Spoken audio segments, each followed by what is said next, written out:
Hi there, it's me, Kate, talking to you internationally. I'm a linguist, polyglot, expert in cultural communication, founder of Lingua, and leader of Lingua Plus.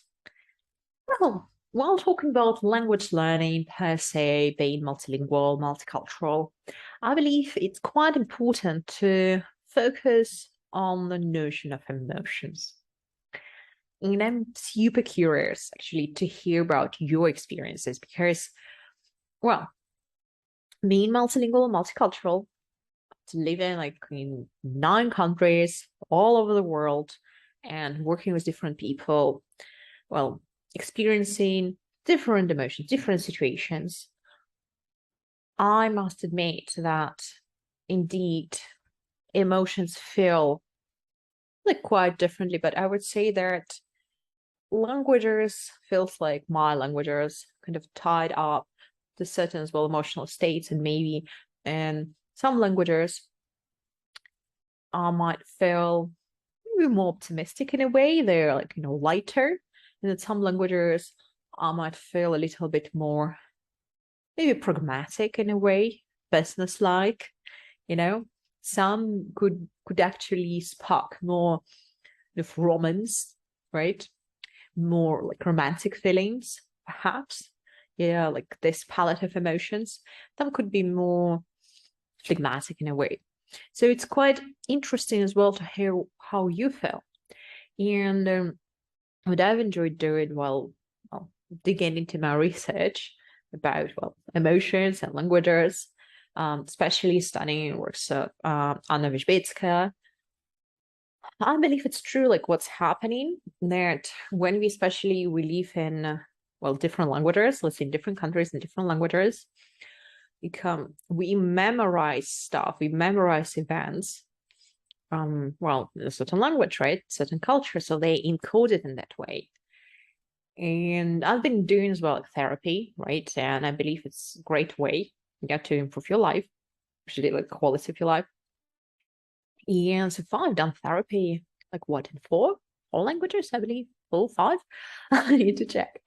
And I also noticed that if I tackle a memory, like certain emotion, in the language in which it was encoded, I can get deep in it, right? I can go deep into it, and it's working, and it's working better than if I work on certain emotion event encoded in one language and work in another language.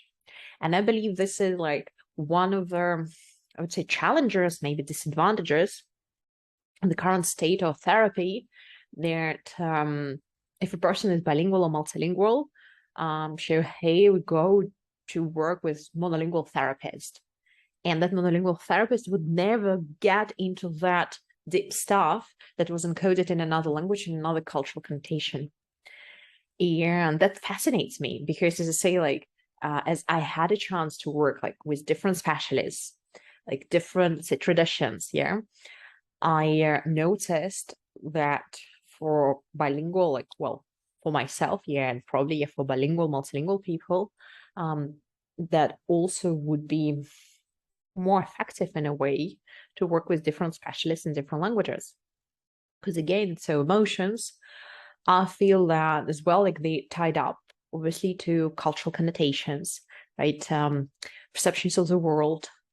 And if you go really deep, not only in language, but also in culture, meaning that you live in country, you adapt, you get integrated, you kind of start sharing the views here with the locals, you start absorbing, you start absorbing that influence.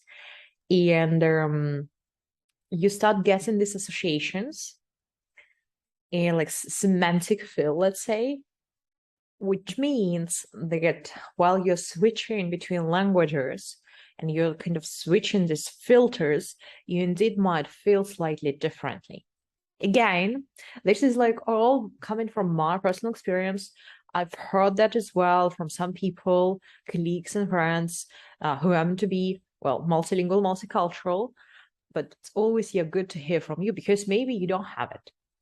And while talking here from my experience, I would say that definitely Well, those languages that are, let's say, more emotional, yeah, more emotive, more extroverted, especially like Romance languages, right? Talking about, well, Italian, yes, Spanish, French, Portuguese. I believe we might find there more, let's say, more descriptions of emotions connected, yeah, to certain emotional states and feelings, and also like a wider palette of that. Again, this is like one of my observations and like empirical, let's say, studies. And the same goes about the depth of feelings. The depth of feelings, let's say, the richness, yeah, of feelings, of emotions. Like for instance, I can say that English or German would be more perhaps for work, for business talks, for negotiations. And even like I would say like German for me, like perhaps you watch some of my stories about my traumas and languages, like German always stay like, quite there, really like far away. And I can't say that I'm very, warm towards it. Like again, this is me, but it's like great language, great culture. And they're like English, of course, it's like my native language basically, because I've been talking, I don't know, I started speaking English when I was, I don't know, 4 or 6, I don't remember. But in any case, like it's been like for years and years, like with me as like one of my primary languages, yeah, in my everyday life and mostly work. And of course, like personal life, yeah, when you get this emotional context. But I believe because of the way how we express emotions in English, especially British culture, because I'm familiar with British culture, right? I would say that it's more about preserved way, yeah, like preserved way to express emotions. So I feel, but again, I wouldn't express it much, right?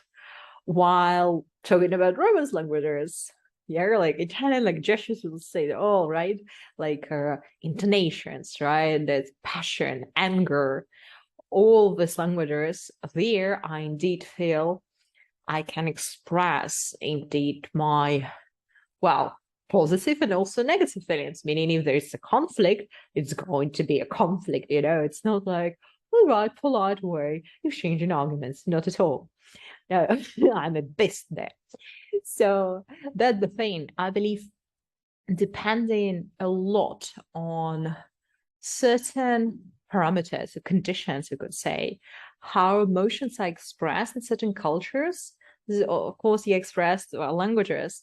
And when we learn those languages and we manage to plug in cultural settings, yeah, where our first-hand experience and actually learn those languages not only, let's say, at school, university, but actually in sociocultural context. Like, let's say that you learned like with us here, the molingual, like up to like certain level. And we also like we're trying, to engage you into some sort of like emotive play. But anyways, then you are getting more and more real life experience in that language, and you get more memories encoded here in that language, emotions. So there you indeed start here feeling this, I would say, shift in emotional states, and then as well how you remember events. And I believe that it's crucial kind of observe it, yeah, to look at it from cultural intelligence point of view, right? And also emotional intelligence point of view. So, and there you have these 2 points. And I believe this what can make you indeed a successful global citizen in a way, because while you know about this difference in emotional states, and you understand there are different people from different cultures, even though sharing the same kind of, the same set of emotions, well, similar, still are different in the way how they process emotions, how they express emotions. And this gives you an advantage or like as a professional, as a business person, because you'll be able like easier, like navigate, well, any kind of tensions in the room, conflicts, and find a way to collaborate better with people.